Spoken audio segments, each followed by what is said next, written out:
Tetapi umat yang jahat itu masih menolak, masih enggan terhadap ajaran itu. Kalau diajak dalam terang, marilah kita ikut dalam terang, supaya perbuatan kita yang jahat itu dihapus. Apakah kita masih tetap bertahan dalam kejahatan kita?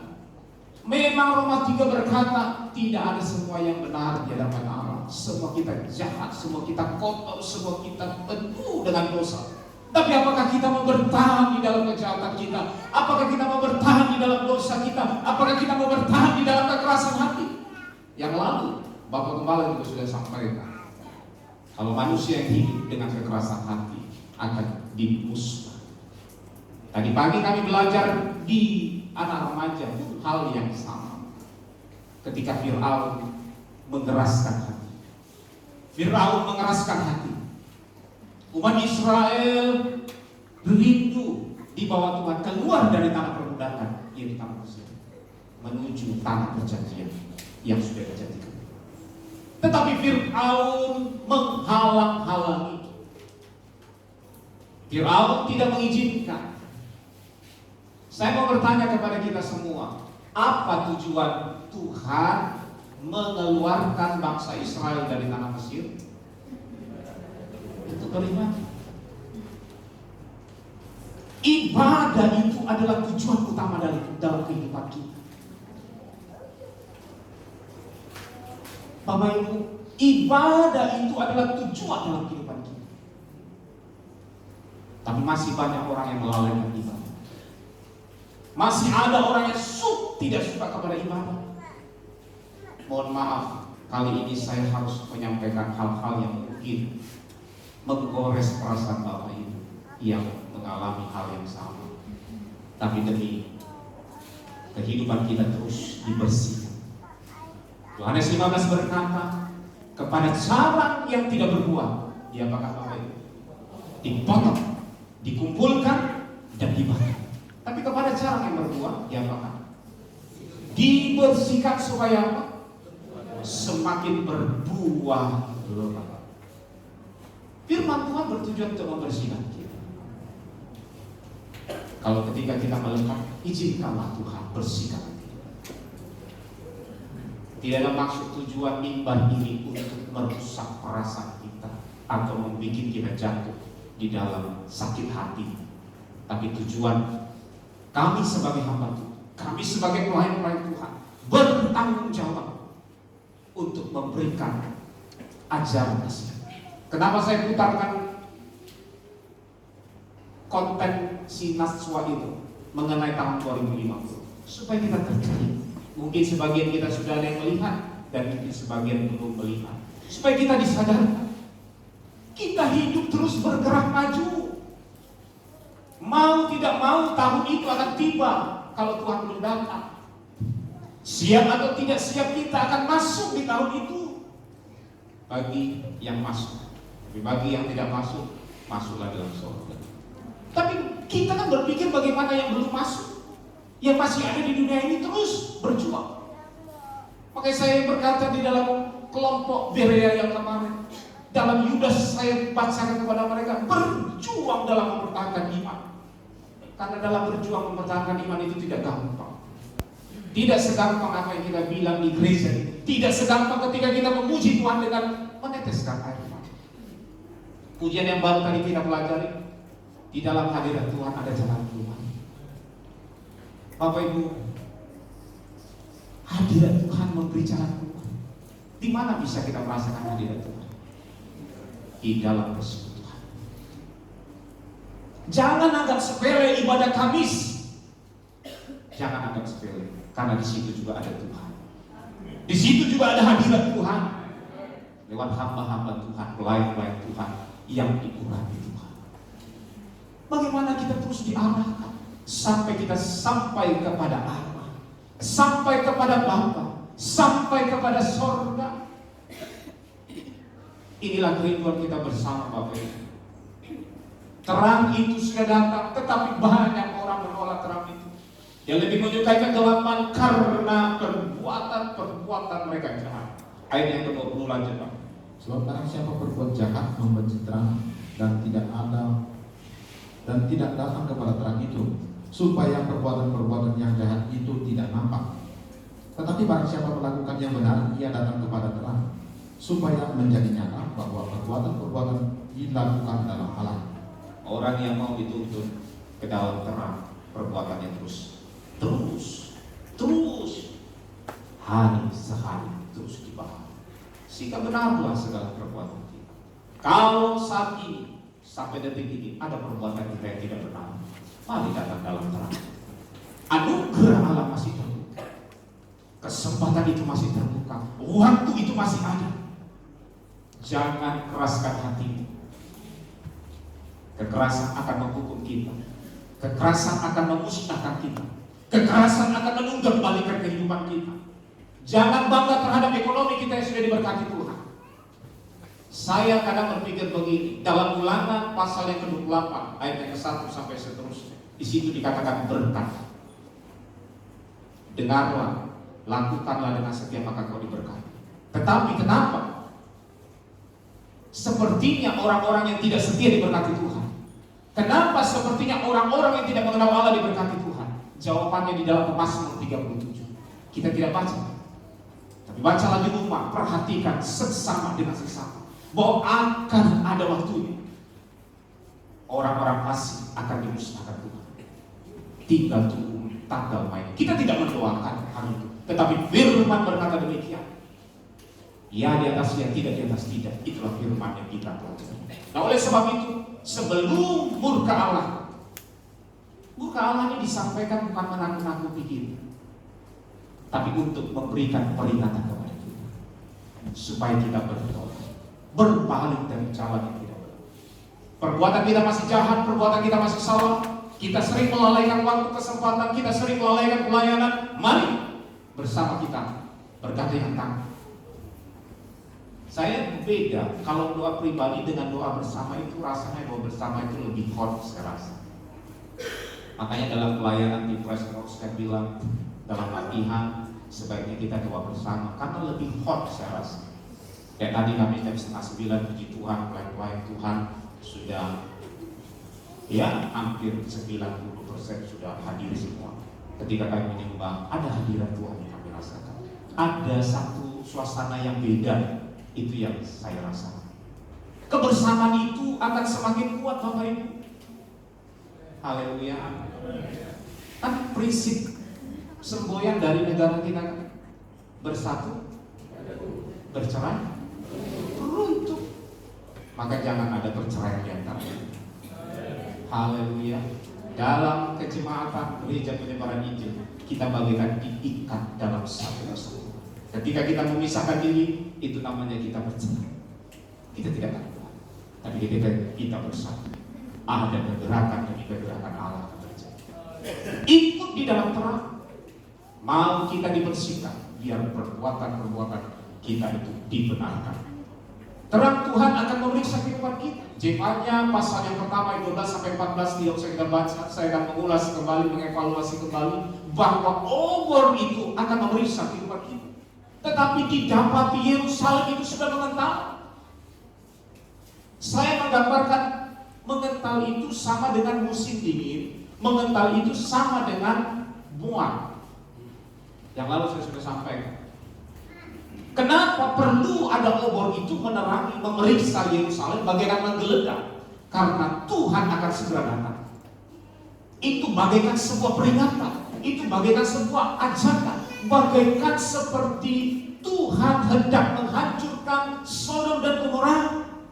Ada malaikat Tuhan yang diutus untuk apa? Untuk membicarakan mengenai kekerasan hati umat Tuhan yang ada di situ. Dia berkata kepada Lot, Tuhan akan segera memusnahkan, menunggak-balikan Sodom dan Gomora. Ayo kita segera lekas.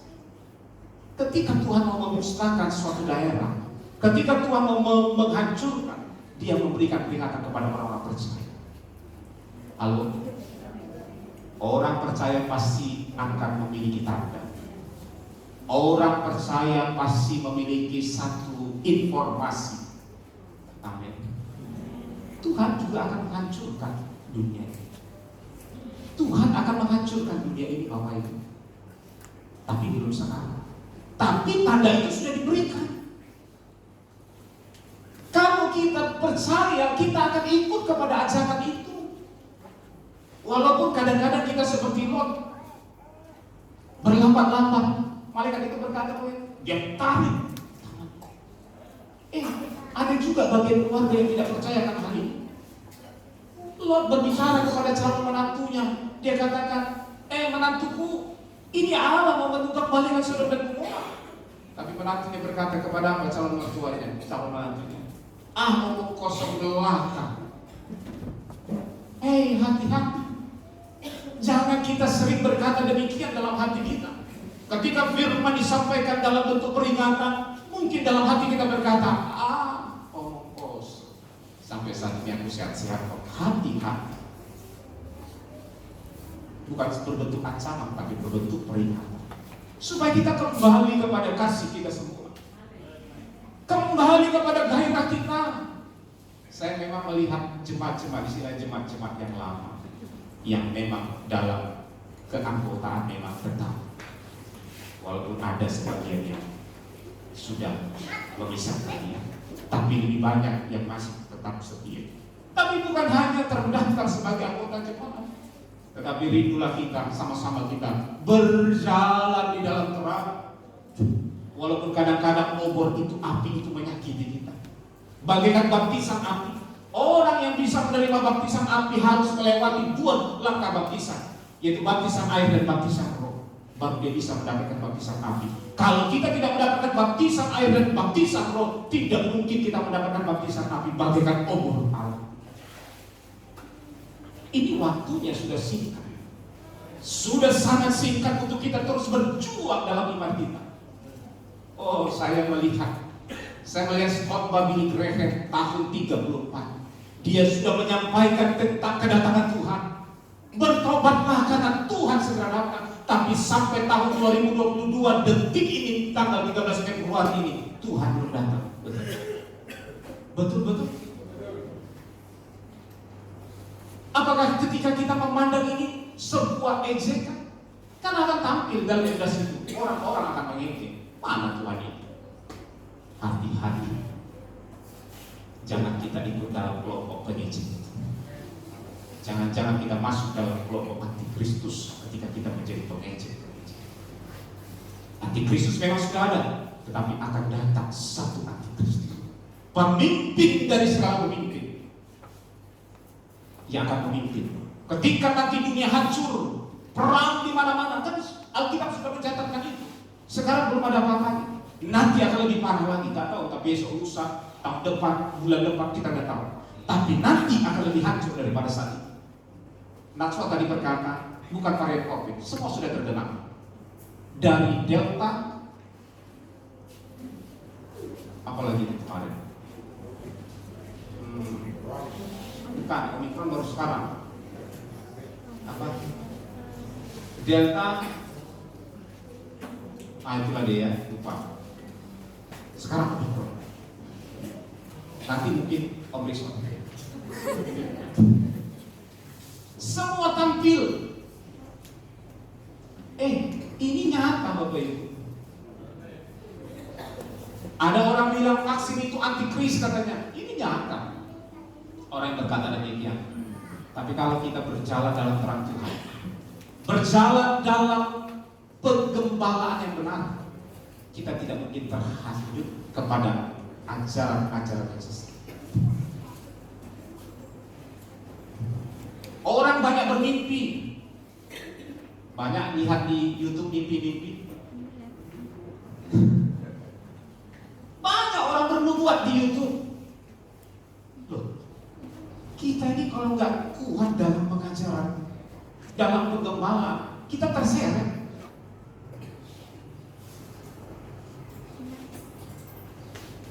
Saya kadang-kadang, saya tidak mau mengangkat sebuah konten yang saya baca, tapi saya kadang sedih melihat mereka. Semua beradu untuk menampilkan bahwa Tuhan memakai dia. Tapi Tapi saya hanya berpesan kepada kita semua, hati-hati dalam mendengar. Konfirmasi semua yang kita dengar kepada yang Tuhan percayakan memimpin dalam kerohanian Bapak Ibu Jemaat. Kalau itu memang mengganggu jiwamu, konfirmasi. Kita akan membuka secara Alkitabiah. Saya juga berdebat kepada seorang hamba Tuhan yang ada di gereja kita mengenai hal-hal demikian. Saya bilang kita punya hikmat daripada Tuhan. Firman ini sebagai tanah. Firman ini sebagai garis besar. Apa yang harus kita kerjakan di dunia ini? Jangan kita sembarang masuk semua, terkontaminasi dengan yang jahat. Bukan hanya soal pengajaran perpuluhan, pengajaran vaksin, pengajaran kedatangan Tuhan, pengajaran nubuat, pengajaran roh, pengajaran karunia. Banyak sekarang bertaburan. Tapi nasihat saya, mari kita ikutlah. Ikut saja. Kami punya tanggung jawab yang besar terhadap pengajaran yang kami sampaikan. Tuhan sudah mulai. Saya kadang-kadang berpikir begini, sama seperti yang disampaikan istri saya tadi malam di Pemuda. Ketika Tuhan memanggil Musa, sepertinya Musa itu tidak punya kompetensi. Dia tidak pandai bicara, aku ini orangnya begini. Kadang-kadang dalam hati pun saya punya sesuatu yang seperti itu. Kadang-kadang untuk menyampaikan hal-hal yang mungkin agak sedikit runcing dan tajam, saya kadang-kadang berdoa sama Tuhan. Tetapi Tuhan sudah memilih dan sudah menetapkan dalam semua karya-karya yang saya boleh rasakan. Saya beranikan diri untuk menyampaikan ini agar kita semua sehat di dalam rohani. Percayalah Bapak Ibu, percayalah kepada Tuhan. Apa yang kami sampaikan dari mimbar ini sesuai dengan firman. Kalau Bapak Ibu tidak percaya, jadilah engkau seperti jemaat yang ada di Berea. Saya sudah jelaskan kenapa saya sampaikan Korintus Antioquia menjadi jemaat Berea. Saya sudah bukakan waktu itu di dalam Kisah Rasul pasal 17. Bagaimana jemaat Berea adalah jemaat yang lebih baik. Saya rindu jemaat Antioquia dan Korintus yang gabung. Bukan berarti jemaat yang lain tidak seperti itu. Jemaat lain itu sudah seperti itu. Cuma secara terkhusus, karena kita harus memperhatikan secara khusus kalau ada yang butuh perhatian secara khusus. Hati mereka, kenapa hati mereka bisa lebih baik daripada jemaat di Tesalonika? Karena mereka menerima firman dengan kerelaan. Saya yakin dan percaya kalau kita semua menerima firman dengan kerelaan hati kita, maka kita pasti memiliki hati yang bijaksana. Terimalah itu. Mungkin kadang-kadang menggores perasaan kita, terima. Renungkan. Yang ajaibnya, yang hebatnya saya baca itu, mereka membaca dan meneliti firman. Apakah benar demikian? Ya, silakan. Itu saya sangat suka. Ketika firman disampaikan di sini, baca ulang di rumah. Apakah benar demikian yang disampaikan hamba Tuhan itu? Yes, saya setuju. Itu sebenarnya jemaat Tuhan harus tampil di ujung akhir ini. Bukan 11 habis ini langsung pulang lupa, depan pintu sudah lupa apa yang disampaikan. Apa yang mau dibaca, apa yang mau direnungkan, apa yang mau dilakukan. No. Habis dimakan si burung itu. Obor itu meriksa, menggeledah setiap. Hei yang mengental, mari. Jangan masuk dalam musim ini. Cepat kali waktu ini. Orang yang mengental sama dengan situasi dingin. Bagaimana kondisi zaman akhir? Matius sudah 4 ayat 6 sampai 14. Yesus pasal 24 ayat 6 sampai 14. Demikian.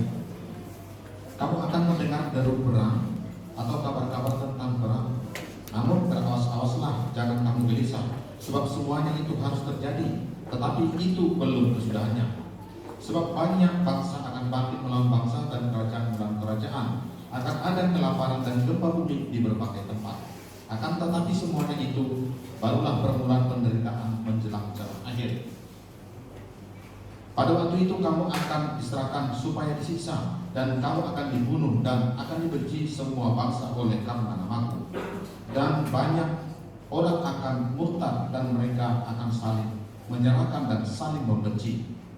Banyak nabi palsu akan muncul dan menyesatkan banyak orang. Dan karena makin bertambahnya kedurhakaan, maka kasih banyak orang akan menjadi dingin. Ya, terus. Tetapi orang yang bertahan sampai pada kesudahannya akan selamat. 14. Dan Injil kerajaan ini akan diberitakan di seluruh dunia menjadi kesaksian bagi semua bangsa. Sesudah itu barulah tiba kesudahan. Sesudah itu barulah tiba kesudahan. Bapak Ibu, ini kondisi zaman akhir. Bagian yang saya ambil adalah bagaikan menentang itu saya sinkronkan dengan musim dingin. Kenapa musim dingin ini terjadi? Karena durhaka semakin meningkat. Orang mementingkan pribadi saja. Dia tidak mau memperhatikan yang lain. Yang penting aku bisa makan sudah cukup. Orang lain mau bagaimanapun, ya orang lain. Ini tanda. Dari ayat 6 dijelaskan bahwa kamu akan mendengar deru perang. Bangsa akan bangkit melawan bangsa. Akan ada kelaparan, gempa bumi di berbagai tempat. Tapi itu barulah permulaan. Berarti akan ada yang dahsyat dan dahsyat dan dahsyat. Oh Tuhan, sangat penting untuk kita masuk dalam terang Tuhan. Dipersiapkan itu untuk sampai kepada Allah. Tujuan kita adalah sampai kepada Allah. Tujuan kita bukan hanya materi kita meningkat, ruko kita bertambah, babi kita meningkat, usaha kita meningkat, anak kita berhasil. Bukan hanya itu tujuan kita. Tujuan kita yang paling penting adalah bagaimana kita sampai kepada Allah. Detik-detik akhir usia kita. Saya bilang detik-detik akhir usia kita bukan menuju orang yang tua saja. Semua kita yang muda juga. Karena kita tidak tahu kematian itu bukan terukur dari usia muda atau tua, bukan karena sakit atau tidak sakit, bukan karena miskin atau tidak miskin, tapi kematian itu bisa masuk di segala usia. Ada orang sehat mati, ada orang kaya mati, ada orang muda mati. Itu menunjukkan kematian bisa masuk di segala usia. Tapi kita harus mempersiapkan bagaikan hidup kita jangan masuk dalam suasana ini. Kejadian demi kejadian akan terjadi. Nah inilah gunanya kita orang percaya. Ikut dalam terang firman Tuhan. Firman akan menjelaskan kepada kita semua yang terjadi itu barulah permulaan dari zaman baru. Bagaimana kita bisa memahami ini? Mari kita bersama terus ikut gerak firman Tuhan yang disampaikan. Apa yang dikatakan Lukas pasal 17? Ya. Lukas 17 ayat 26 sampai ke 30. Lukas 17 ayat 26 sampai 30. Dan sama seperti terjadi pada zamanmu, demikian pula lah halnya kelak pada hari-hari anak manusia. Mereka makan dan minum, mereka kawin dan dikawinkan, sampai kepada hari Nuh masuk ke dalam bahtera. Lalu datanglah air bah dan membinasakan mereka semua. Demikian juga seperti yang terjadi di zaman Lot. Mereka makan dan minum, mereka membeli dan menjual, mereka menanam dan membangun. Tetapi pada hari Lot pergi keluar dari Sodom, turunlah hujan api dan hujan belerang dari langit dan membinasakan mereka semua. Demikianlah halnya kelak pada hari di mana anak manusia menyatakan dirinya. Digambarkan dalam suasana ini adalah seperti zaman Nuh dan zaman Lot. Ini sudah sering kita dengar Bapak Ibu. Tapi apakah kita menyadari suasana itu sudah ada di tengah-tengah kehidupan kita sekarang? Sadar Bapak Ibu? Wah kayaknya belum sadar ini. Entah setengah sadar atau pura-pura tak sadar. Sadarkah Bapak Ibu, kalau zaman yang kita lewati saat ini, saat ini sudah sama seperti zaman ini? Sadar tidak sadar, saya mengatakan iya. Lebih jelas coba Yeskiel 16 ayat 48. Yeskiel 16. Yeskiel 16 ayat yang ke-48. Demi aku yang hidup, demikianlah firman Tuhan Allah. Sesungguh-sungguhnya Sodom, kakakmu yang termuda bersama anak-anaknya perempuan, tidak berbuat seperti yang kau lakukan beserta anak-anakmu perempuan. Terus ayat 49 sampai 50. Lihat, inilah kesalahan Sodom kakakmu yang termuda itu. Kecompakan, makanan yang berlimpah-limpah, dan kesenangan hidup ada padanya, pada anak-anaknya perempuan. Tetapi ia tidak menolong orang-orang sengsara dan miskin. Terus Mereka menjadi tinggi hati dan melakukan kekejian di hadapanku. Maka aku menjauhkan mereka sesudah aku melihat itu. mereka tinggi hati, mereka makan dan minum, tidak memperhatikan sekitar, hanya yang penting aku bisa. Orang semakin cuek, makanya bilang kasih semakin tinggi. Hanya bangun membangun, kawin mengawinkan, sudah terjadi. Karena COVID aja nih, kemarin 2 tahun yang lalu, pesta agak sedikit menurun, pemasukan catering berkurang, pemasukan sopo berkurang, pemasukan salon berkurang, pemasukan orang yang berkaitan dengan pesta berkurang. Tetapi setelah ini lepas, oh semua membludak, kawin mengawinkan, bangun membangun. Orang krisis, sebagian orang kelaparan, sebagian orang membangun. Saya melihat pemerintah kita terus membangun. Sekarang sedang dibangun jalan Baligi Perapat itu, jalan apa namanya? Jalan bypass, supaya orang gampang. Itu jalan bypass itu kan jalan-jalan wisata nanti dari Baligi sampai Perapat. Wow, bangun terus. Yang lain krisis, bangun. Negara India kelaparan, kita Pak. Ini keadaan.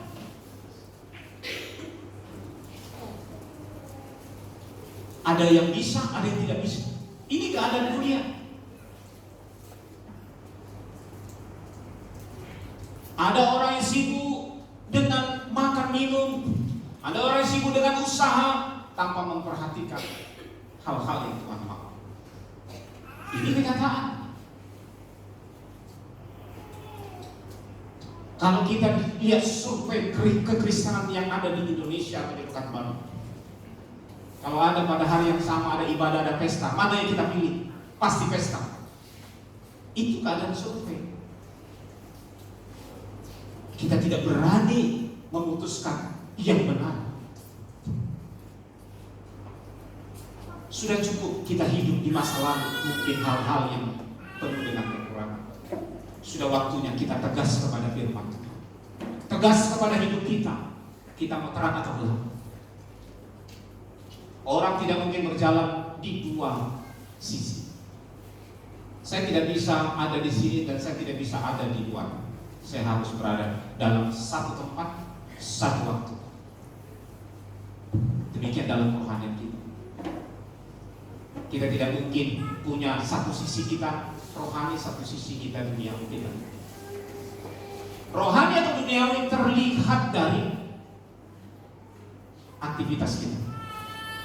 Bukan hanya sekedar rajin ibadah Bapak Ibu. Jangan salah tangkap.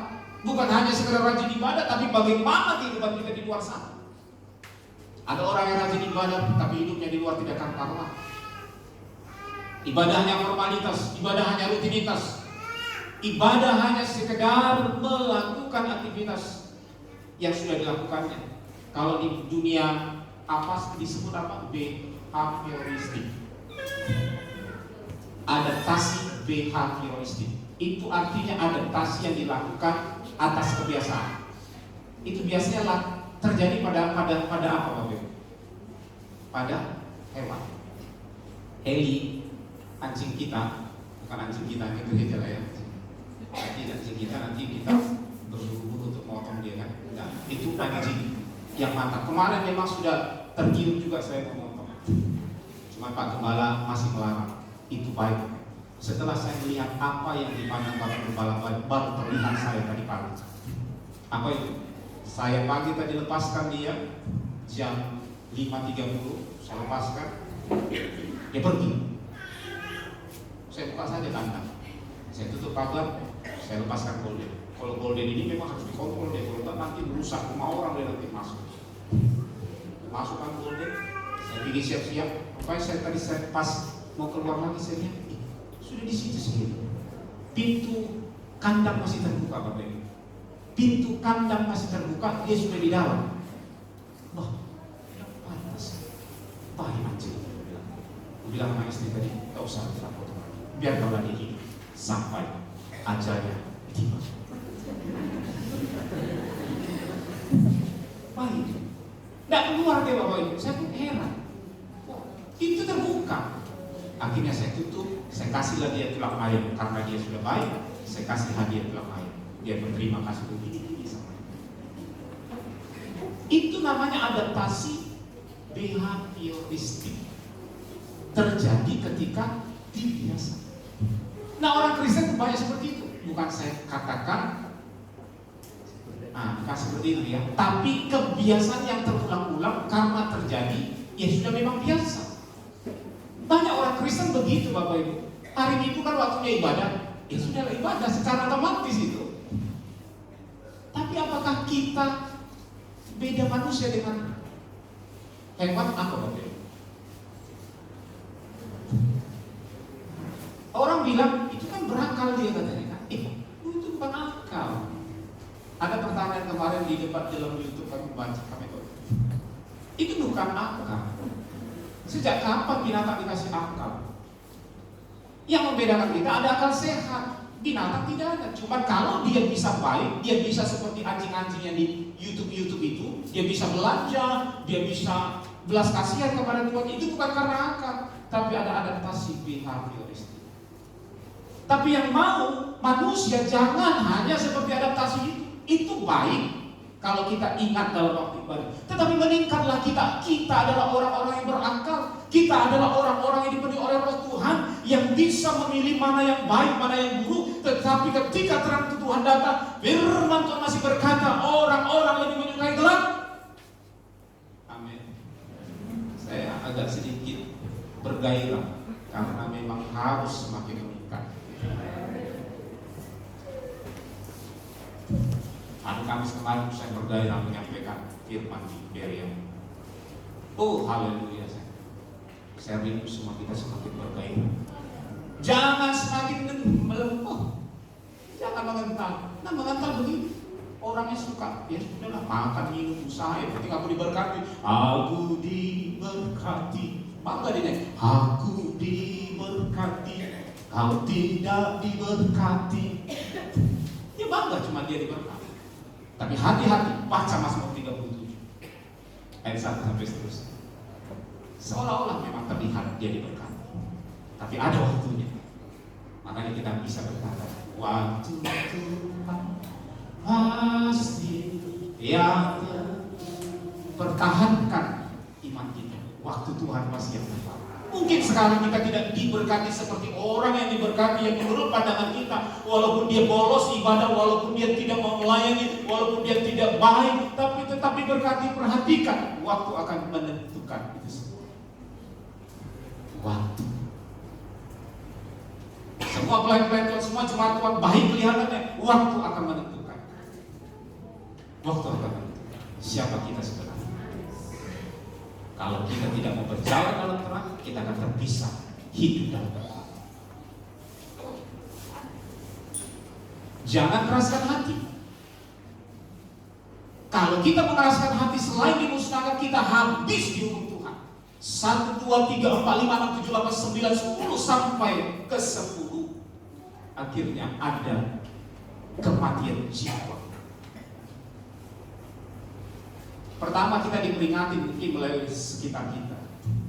Diingati melalui ekonomi kita yang mulai merosot. Diingati melalui sakit penyakit kita. diingati melalui usaha kita, binatang kita kena sampar. Tapi kalau toh tetap tidak berubah, pada akhirnya nyawa harus taruhan. Mungkin tidak kematian secara jasmani seperti itu, tapi kematian kekal menjadi bagian itu yang terakhir. Haleluya. Firaun tidak mengindahkan. Musa sudah berkali-kali berkata, lepaskan umat Israel, karena umat Israel sudah ditentukan Tuhan untuk beribadah.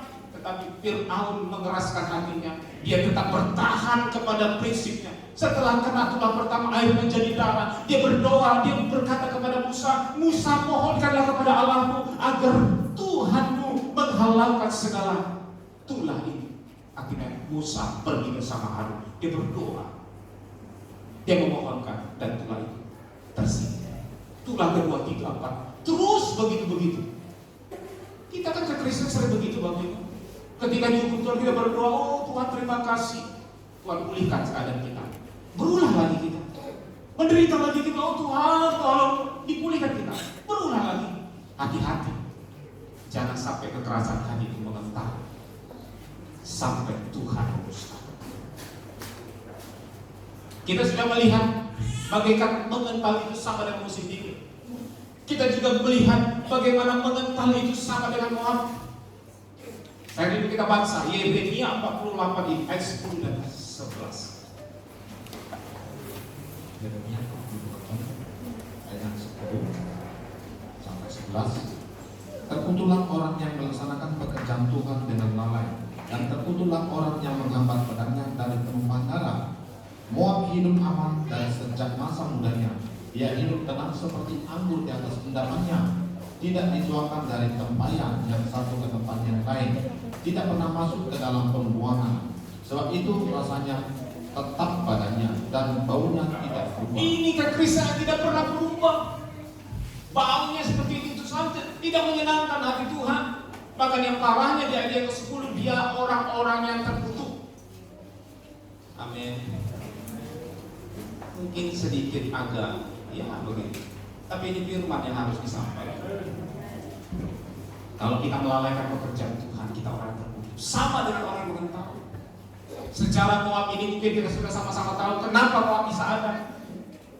Tapi jangan kita kecilkan kalau Moab bisa berubah, keturunan Moab masuk dalam silsilah Yesus. Kalau kita tidak mau bertobat, kita akan jangan lalai ibadah, jangan lalai melayani Tuhan. Haleluya.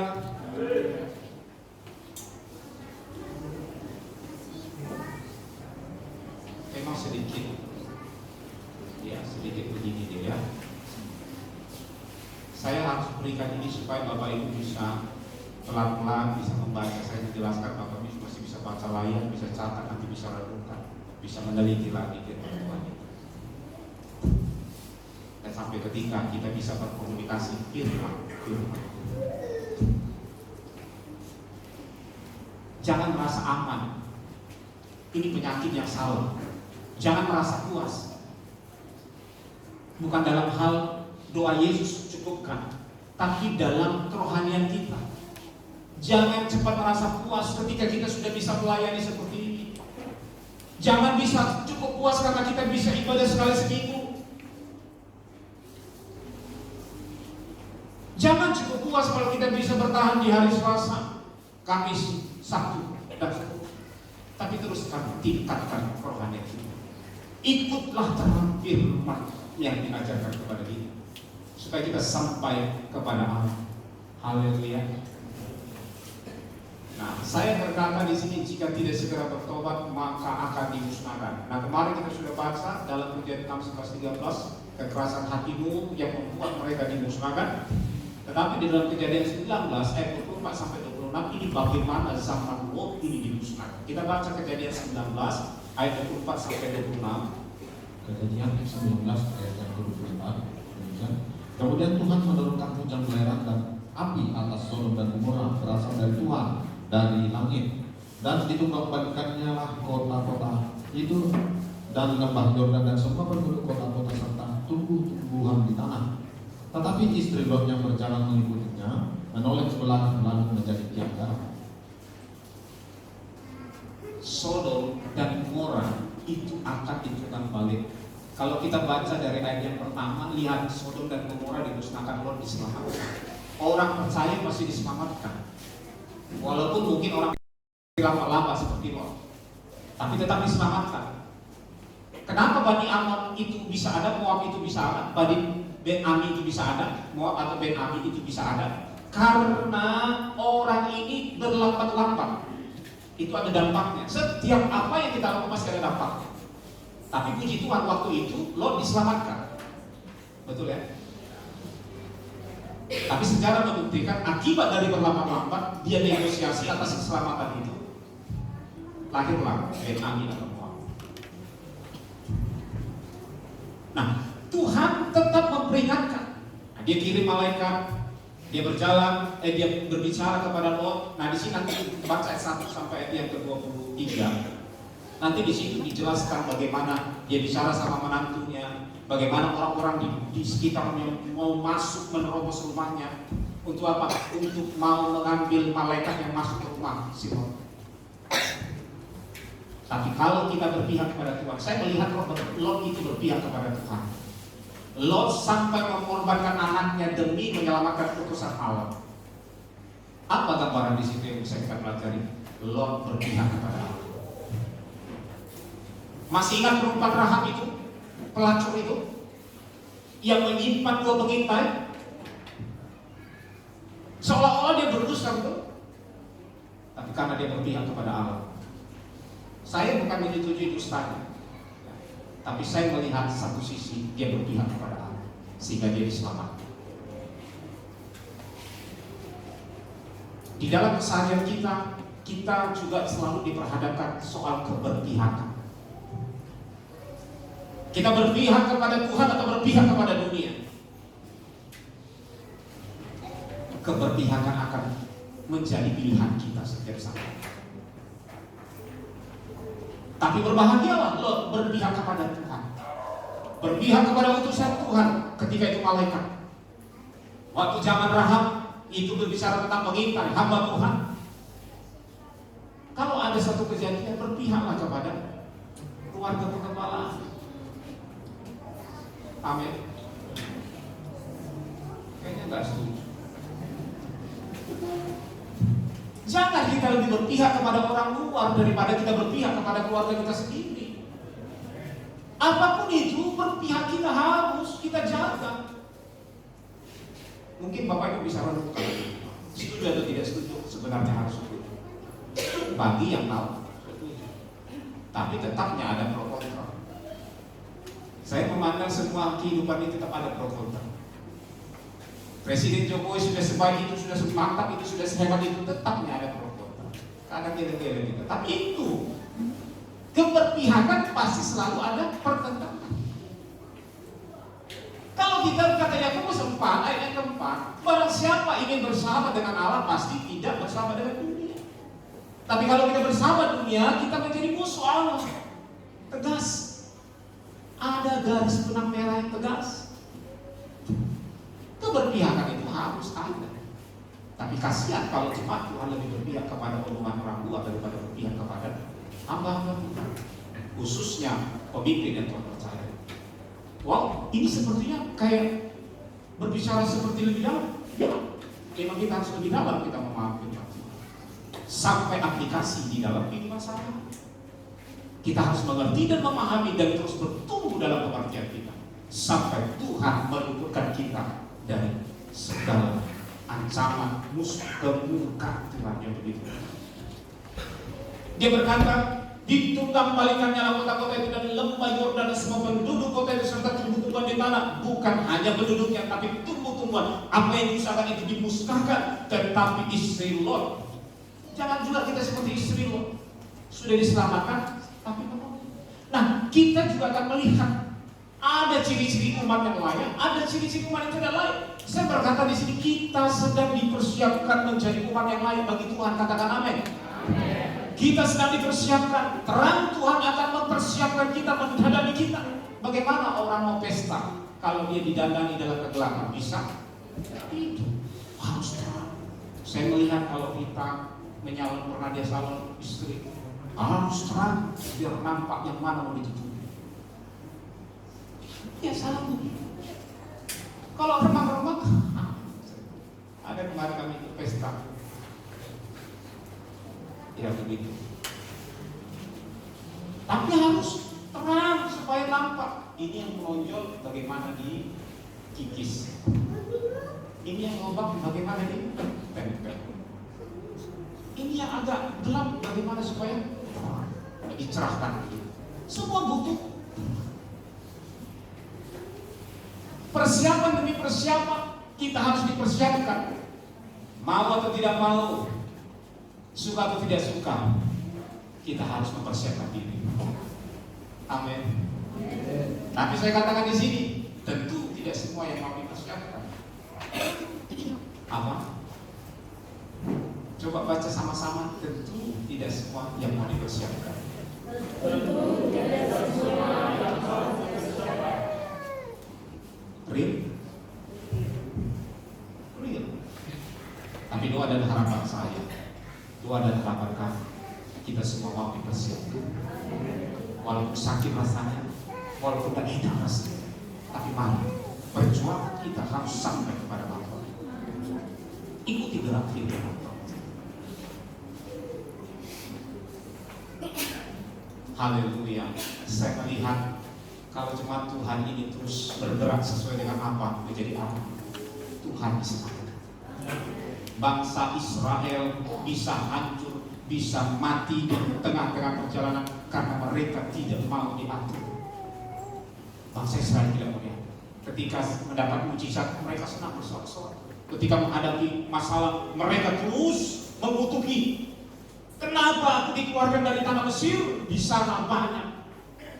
Terus kadang-kadang berpikiran kita kalau mendapat benturan, mendapat masalah, kenapa kita selalu alihkan hal-hal duniawi yang kita ekspos kepada Tuhan?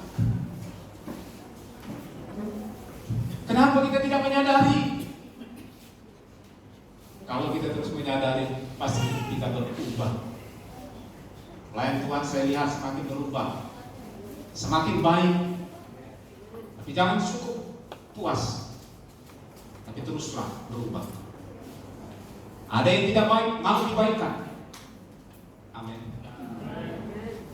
Begitu juga jemaat Tuhan, ada yang tidak baik, mau dibaikkan, mau diajar, mau dididik, supaya kita terdidik. Sedikit lagi Bapak Ibu ya, saya akan selesaikan sedikit lagi, karena takut ini, karena belum tentu bisa saya sampaikan. Mari kita lihat tanda umat yang tidak baik. Sedikit suka menoleh ke belakang. Coba buka Lukas 9:62. Lukas pasal 9 ayatnya ke-62. Tetapi Yesus berkata, setiap orang yang siap untuk membaca tetapi menoleh ke belakang tidak layak untuk kerajaan Allah. Apa Bapak Ibu? Setiap orang yang membaca, yang suka menoleh. Tadi kita lihat Hagar sudah diajak keluar, tapi bangsa Israel ketika diajak keluar dari tanah Mesir, ketika mendapat hambatan dia menoleh. Dalam arti apa? Mereka bersungguh-sungguh, harusnya kami tidak mati di tengah perjalanan ini, harusnya kami mati di Mesir. Terus menoleh. Kadang-kadang kita pusing lihat cerita itu.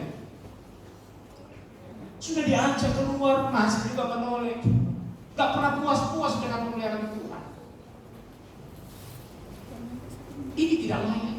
Dia membaca, dia bekerja, dia melakukan aktivitasnya, dia beribadah, dia melayani, tapi suka sekali menoleh ke belakang. Dia tidak layak kepada Tuhan. Bapak Ibu, mari. Apa yang hebat di belakang? Rasul Paulus berkata, aku melupakan apa yang di belakang dan berlari menuju apa yang ada di depan. Karena di depan itu ada janji Tuhan yang luar biasa. Di depan Tuhan itu ada kedahsyatan dan kedahsyatan. Saya berkata di depan itu ada kebangkitan dan kemenangan. Kalau kita tetap berjalan dalam terang Tuhan, kita akan merasakan kebangkitan dan kemenangan kita rasakan. Kita miliki keluarga demi keluarga, pribadi lepas pribadi. Hai anak-anak muda, Saya yakin dan percaya engkau akan melihat kebangkitan dan kemenangan ketika kau berjalan di dalam Tuhan. Jangan suka melihat belakang. Belakang banyak kekalahan, lupakan. Mungkin belakang ada banyak keberhasilan kita buat, lupakan. Kita tidak bisa hidup di masa yang lalu. Kita hanya bisa hidup di dua masa, masa sekarang dan masa yang akan datang. Tapi bagaimana masa yang akan datang kita buat, itu tergantung kepada masa yang sekarang kita kerjakan. Perubahan-perubahan kecil yang kita buat, saya berkata, walaupun kecil, tapi perubahan itu akan berdampak di masa yang akan datang. Saya bilang ke anak-anak remaja, walaupun mereka semua banyak kekurangan, banyak masa kelam, banyak perlawanan dengan orang tua, ketika mereka bertobat, itu titik di mana mereka akan memulai masa depan yang mantap. Jangan merasa, jangan suka menoleh ke belakang. Yang kedua, mengundurkan diri. Tuhan tidak marah. Ibrani 11:38. Ibrani pasal 10 ayatnya ke-38. Tetapi orangku yang benar akan hidup oleh iman, dan apabila ia mengundurkan diri, maka aku tidak berkenan kepadanya. Nah, saya tertarik juga baca ayat yang ke-37, Pak. Ayat ke-37. Sebab sedikit, bahkan sangat sedikit waktu lagi, dan ia yang akan datang sudah akan ada, tanpa menentukan kedatangannya. Nah, kita naik satu ayat lagi, Pak, 36. Sebab kamu memerlukan ketekunan, supaya sesudah kamu melakukan kehendak Allah, kamu memperoleh apa yang dijanjikan itu. Haleluya. Amin.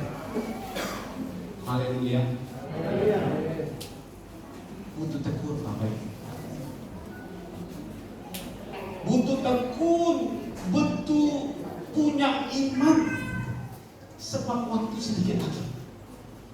Wow, kalau kita bicara waktu, kita berada dalam waktu yang kritis. Tapi banyak Kristen tidak sadar kita hidup di dalam waktu yang kritis. Waktu kritis bukan untuk menakut-nakuti kita, tapi untuk lebih bergairah mempersiapkan diri kepada Tuhan.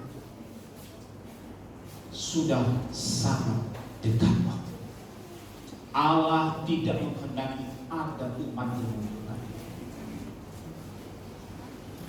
Apapun alasan kita, Allah tidak berkenan. Kalau mau menjadi umat yang layak, harus mau terus ikut. Orang yang sudah beribadah Selasa jangan mundur, meningkat. Amin. Orang yang masih ibadah Minggu meningkat, jangan sampai Minggu pun bolos, itu mundur. Meningkat ke Selasa, meningkat ke KTM, meningkat kalau yang muda meningkat ke Sabtu. Semua ibadah kita ikuti sampai nanti di bulan ini kita membuat ibadah doa dan penyembahan.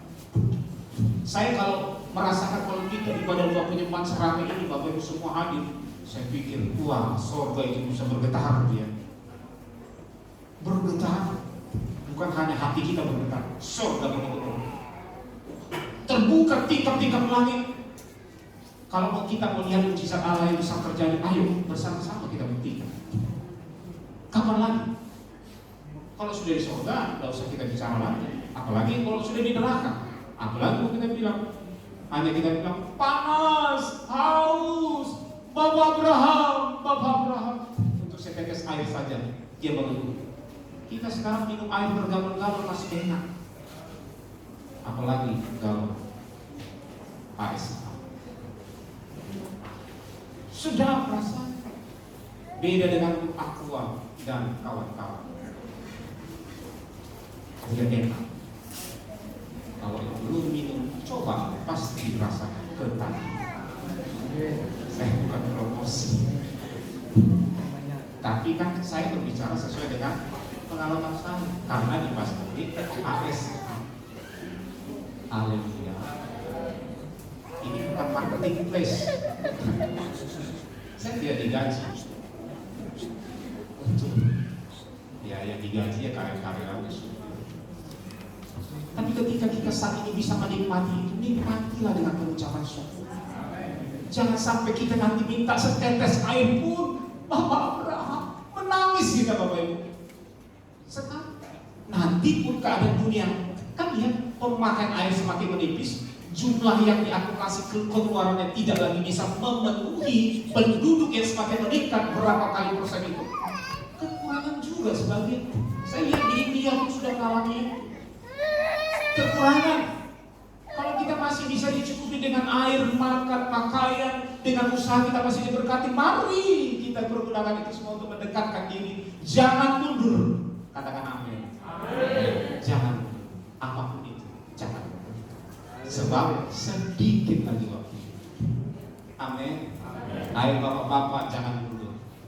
Kalau dulu waktu kita muda masih baru menikah, kita sangat mencintai istri kita. Tapi ketika sudah mulai usia, kita sudah melihat dulu masih kencang, sekarang mulai kurang kencang. Itu biasa. Jangan karena itu kita mundur mencintainya. Saya bersaksi di waktu pelayanan, saya bilang, saya dalam berkeluarga, saya semakin mencintai istri saya. Ketawa orang-orang, apalagi yang masih pasangan-pasangan muda kan, dia tunjuk bapak ke suaminya kan, itu katanya. Oh begitu rupanya. Nanti di rumah diteruskan. Gak dengar korban dari Pak Pendeta tadi, harus semakin cinta. Iya dong. Kalau kita semakin lama semakin dekat, cuma masa sama istri kita semakin benci? Di mana letak kasih kita? Something wrong. Rajin melayani, rajin beribadah, tapi istri tidak bisa disayang. Mundur cintanya sama istri. Amin bapak-bapak.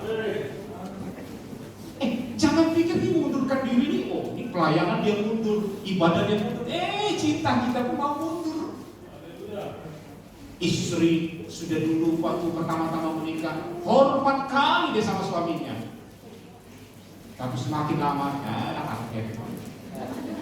kurang, setoran kurang, mulailah dia mencari akal lagi untuk bisa punya diri sendiri. Setelah dia punya kemampuan, dia mulai menunjukkan karirnya.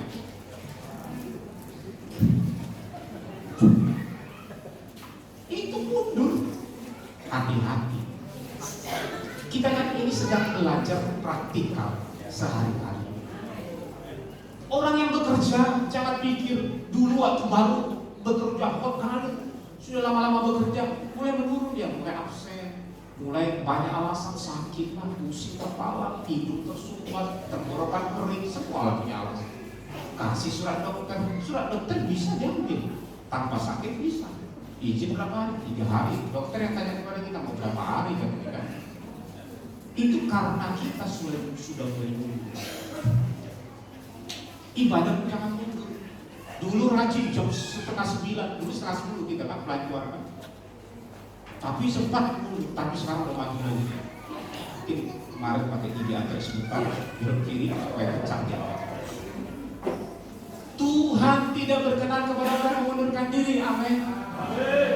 Jangan waktu pacaran saja kita, wih, kalau bulan kalau bintang habislah semua kita umpan. Umpannya tidak ada bulan tidak bintang. Apa kita bilang? Kaulah bulan bintang. Tidak boleh begitu. Kita harus ditandai dengan kehangatan. Makanya ada pujian berkata, hangatkanlah hati kami, ya Tuhan, dengan kasih yang tulus. Saya kalau lihat ada pasutri di Facebook yang mempost keharmonisan mereka di Facebook, saya sangat suka. Sedang dipotret katanya kan, bersama dengan istri, bagus. Karena itulah yang harus kita bangun, Bapak. Di tengah-tengah kesibukan kita, di tengah-tengah kepadatan kita, jangan lupakan quality time bersama dengan keluarga. Mungkin tidak seindah quality time orang sana. Mungkin orang sana quality time bisa ke Bali, bisa ke Singapura, bisa ke Amerika, bisa ke Uni Soviet, bisa ke Ukraina, bisa ke Rusia. Kita hanya bisa ke Kortek. Syukur kepada Tuhan. Kan bisa quality time. Bukan soal kemana kita pergi, tapi kan quality time itu kan artinya kualitas waktu yang kita pergunakan. Saya tidak akan berkurang cinta saya. Kalau dulu sempat berkurang cinta saya sama istri, saya sempat sering marah sama istri. Tapi setelah saya berjalan dalam orang, saya melihat istri saya semakin cantik, semakin manis. Apapun yang disampaikan itu berupa mutiara-mutiara yang harus saya pakai. Dan demikian dia ke saya kepada dia. Dia terus menerima. Semakin sering dia semakin mengerti kita apa yang disukai dari dia. Kalau kita juga dalam hubungan kekeluargaan kejemaatan ini semakin hangat, semakin mengertinya Bapak Ibu. Dan kami pun semakin mengerti. Jam berapa pun. Apa katanya? Siap antar jam. Haleluya. Jangan mundur Bapak Ibu, amin. Maupun ibadah, maupun cinta kita terhadap suami istri. Jangan. Harus dulu. Apapun masalah kita dalam rumah tangga harus meningkat. Kan kita pernah berkata, cinta mengalahkan maut. Mungkin ada sebagai berkata begitu. Walaupun gelombang, walaupun badai, aku tetap mencintai. Makanya perjanjian waktu kita nikah di gereja yang sudah menikah, walaupun sakit, walaupun sehat, susah, walaupun miskin, aku tetap mencintai dan menerimamu. Sambil dia bercucuk. Kain, pulanglah ke bulan madu mereka. 3 bulan kemudian, aku tahu kalau kau begini dulu. Geleng-geleng. Dia belum bilang pulangkan aku, bukan pulangkan saja. Dia mulai menyimpan. Ternyata kau begitu. Datang istri, kau pun ternyata begitu. Bernyanyilah mereka, kau dan aku begini dan begitu. Ini terjadi karena tidak ada kasih Tuhan. Karena terang itu sudah terambil dalam hidup kita. Karena kita lebih menyukai kegelapan. Yakinlah, ikutlah dalam terang itu. Pasti istri semakin hormat kepada suami, suami makin sayang kepada istri. Tapi kalau yang sudah singa, cinta kasih kita seperti kepada Tuhan. Haleluya. Berubahlah. Jangan mengundurkan diri. Yang berikutnya, menolak undangan. Ini panjang juga ini. Orang yang menolak undangan itu tidak layak. Coba kita baca Matius 22 ayat 8. Ayat yang ke-8. Sesudah itu ia berkata kepada hamba-hambanya, perjamuan kawin telah tersedia, tetapi orang-orang yang diundang tapi tidak layak untuk itu. Nah, orang-orang yang tersebut itu siapa? Orang-orang yang menolak undangan itu. Ini kan perikopnya perumpamaan tentang perjamuan kawin. Maka ayat pertama berkata, lalu Yesus berbicara pula tentang perumpamaan kepada mereka, hal kerajaan surga seumpama seorang raja yang mengadakan perjamuan kawin untuk anaknya.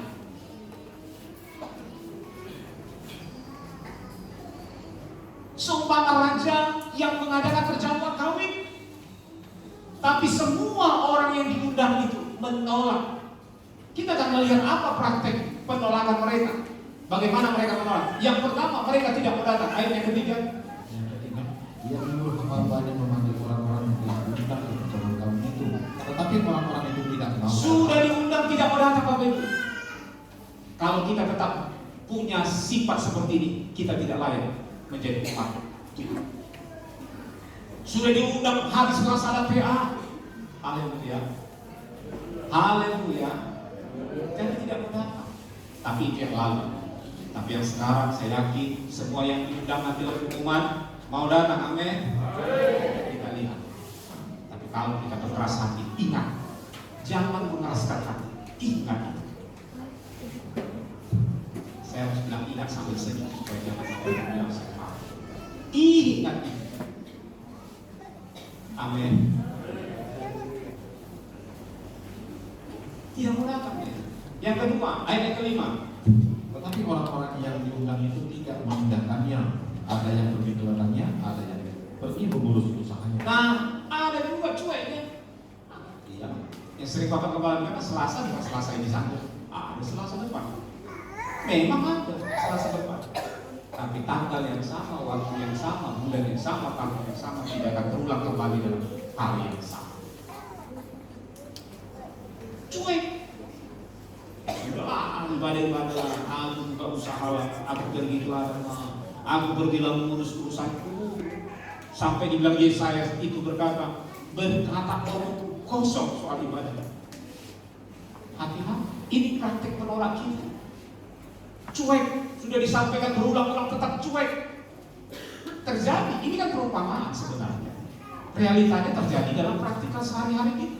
Kita cuek, bodo amat. Yang biarlah lain-lain Tuhan saja yang biar. Kami dalam seminggu sekali pun itu kan. Iya memang. Tapi kalau kita tidak paham begini, akan terjadi satu pemisahan. Kita sedang dipisahkan dari umat yang layak dengan umat yang tidak layak. Bagaimana kita? Di mana kita berada? Yang ketiga, wah ini lebih parah ayat yang ke-6. Dan yang lain menangkap hamba-hambanya itu, menyiksanya dan membunuhnya. Bayangkan Bapak Ibu, sudah disampaikan hal yang baik untuk keselamatan jiwa, geram dia. Kalau ajak-ajak susah, undang-undang, disiksa dibunuhnya. Kan kelewatan Bapak Ibu. Kelewatan gak itu? Iya. Kan banyak di situ Kristen orang kelewatan kan. Ayolah ibadah, sholat ibadah. Ibadah terus. Emang ada ibadah itu. Kadang-kadang kita lihat, seringkali juga kita menjadi penghalang orang-orang yang beribadah. Ini praktik menolak. Haleluya. Semakin sepi, semakin merosot setahun. Memang ini sudah lama Bapak khotbah, tapi saya lagi semangat. Saya yakin Bapak Ibu semangat menerima ini. John Ring lihat senyumnya luar biasa karena sudah mendekatkan. Harus kami berbeda. Ini beda. Jangan cuek Bapak Ibu ya. Jangan geram ya. Kalau diulang-ulang menyampaikan itu jangan geram Bapak Ibu. Sama dengan Galatia. Saya bandingkan Galatia 4:16. Coba buka. Galatia 4:16. Sedikit lagi. 4:16. Apakah kalian mengatakan kebenaran kepadamu, aku telah menjadi musuhmu? Nah, kadang-kadang ketika kita menyampaikan kebenaran pun dianggap sebagai musuh karena kita menegur, kita menasihati, kita memeriksa apa yang tidak benar, sehingga kita dianggap sebagai musuh. Padahal sebelumnya, baca ayat sebelum itu, Paulus berkata, engkau pun rela mengganti, memberikan matamu demi untuk mengorbankan kepada Paulus. Tapi setelah ada kerusakan, kedinginan, musimnya mengental, kebenaran itu tidak menjadi Paulus. Dia mengental. Dia anggap kita musuhnya. Oh, haleluya, semoga kita tidak ada seperti itu di sini. Yang keempat, membantah. Coba Kisah Para Rasul 13.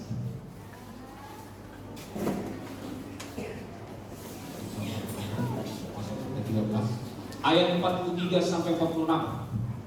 Ayat 43 sampai 46. Setelah selesai ibadah, banyak orang Yahudi bukan agama Yahudi yang takut akan Allah mengikuti Paulus dan Barnabas.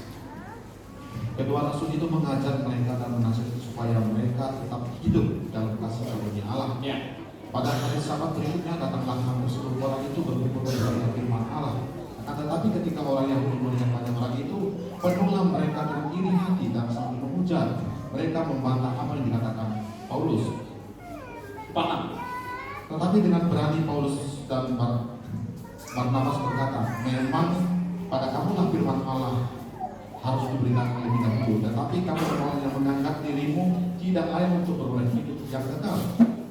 Karena itu kami berpaling kepada bangsa-bangsa lain. Nah, ketika Paulus dan kawan-kawannya pada saat itu Barnabas menyampaikan berita firman Tuhan, sebagian orang terbangun, sebagian orang menangkapnya sampai dia berkata, minggu depan, pertemuan ke depan, tolonglah ajar kami lagi.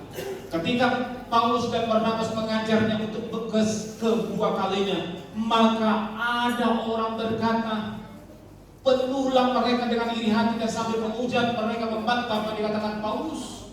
Tidak sedikit orang Kristen membantah apa yang dikatakan firman Tuhan lewat hamba Tuhan yang menyampaikannya. Mungkin tidak nampak cara kita membantah, tetapi dalam hati seringkali membantah, sama dengan apa yang dikatakan Rasul Paulus di dalam kisah para rasul ini. Banyak orang yang membantah perkataan Rasul Paulus. Padahal perkataannya adalah untuk membangun, perkataannya untuk menasihati umat yang mendengar. Tapi seringkali kita membantah. Ini praktek-praktek menolak. Memang ketika sekarang tidak terdengar ada penolakan, tetapi dalam hati, tetapi di dalam praktek kita sering kali menolak pemberitaan firman Tuhan. Bertobatlah, sebab kerajaan Allah sudah dekat. Kita sedang dipersiapkan menjadi umat yang layak di hadapan Tuhan. Ini menjadi kriteria umat yang tidak layak. Harusnya kita tidak demikian. Saya ingin menyampaikan, jadilah pelayan dan jemaat Allah yang taat. Di dalam 1 Korintus 11 ayat 16, mari sama-sama kita baca. Ini ayat yang terakhir daripada khotbah ini. 1 Korintus 11 ayat yang ke-16. Ya, sama-sama kita baca. Bagi berdirilah kita ya, supaya tidak segar, karena sudah lama duduk Bapak Ibu saya lama berdiri. Ya, sama-sama berdiri, saya duduk. 1 Korintus 11 ayat yang ke-16. 1, 2, 3.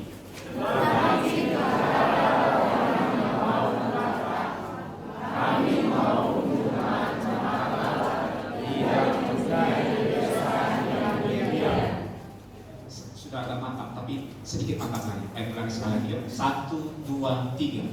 Tetapi jika orang yang mau membantah kami maupun jemaat-jemaat Allah tidak mempunyai kebiasaan yang demikian. Benar? Ini sesuatu kita, jangan sebarang amin dulu. Baca dulu, renungkan. Benar demikian. Nah, kalau semakin sedikit berarti sudah mulai mengerti dia. Jangan amin sembarang amin, tapi aminlah dalam pengertian. Kalau ada yang membantah kata Rasul Paulus, kami menuju pelayan Tuhan, jemaat menuju jemaat Tuhan, tidaklah mempunyai hal yang demikian. Doa dan harapan saya, doa dan harapan kami, jangan ada yang membantah, baik pelayan Tuhan, baik jemaat Tuhan, siapapun kita yang mendengar kali ini. Kalau yang tidak mendengar, tidak cerita, tapi yang hadir, jangan membantah. Amin. Yang terakhir, statement saya, bukti kita tidak membantah harus amin. Tentang Selasa ada PA, Kamis ada kafe, Sabtu ada Minggu ada ibadah. Lakukanlah dengan berberak. Tuhan Yesus memberkati. Silakan maju para pelayan Tuhan. Bapak itu tetap berdiri kita kan. Oh, haleluya, haleluya, haleluya. Terima kasih Tuhan. Segala puji hormat syukur kemuliaan hanya bagi nama Tuhan atas penyertaan dan pemeliharaan Tuhan dalam kehidupan kami. Dalam penyampaian firman yang sudah diberitakan, kiranya dapat bertumbuh di setiap hati kami, berbuah lebat Bapa yang kita mengangkat sebuah pujian, aku mengasihi Engkau Tuhan dengan segenap hati. Aku mengasihi Engkau Yesus dengan segenap hatiku. Aku mengasihi